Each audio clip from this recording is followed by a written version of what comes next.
thiam na fin na le the na te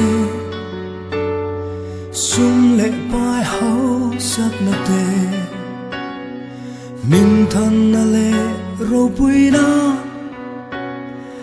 le da na mal som ini i hun lu nei zong zong te po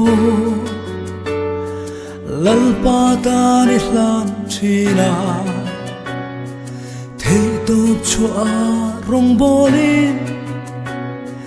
nun ruakini i hai si lo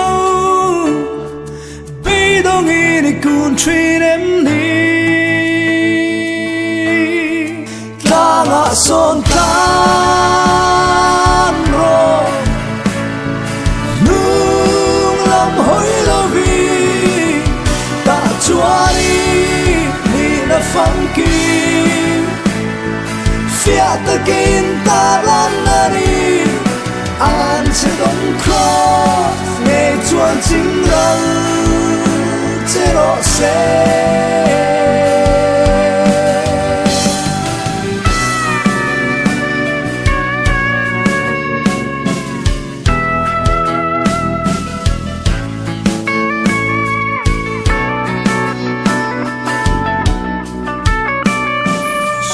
chua a chui zel che a kholo na a ruai lu trin che ne tumin i be tri na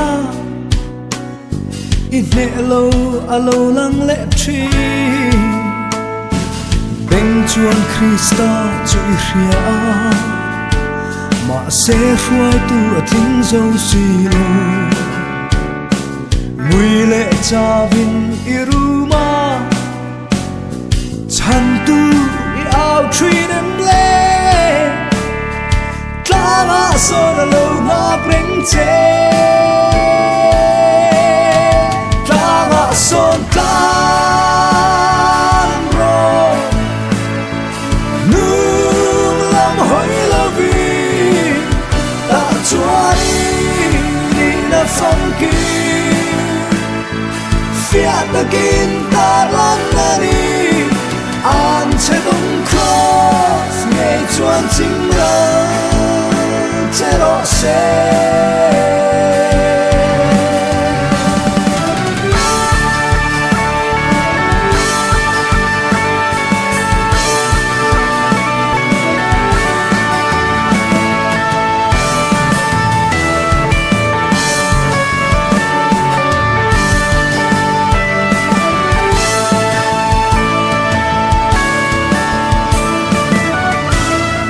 Ranga son tan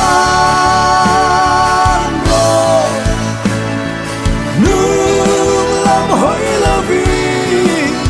ta chua ni na funky Fiat again ta lan na ni an che dong cross nghe chuan ching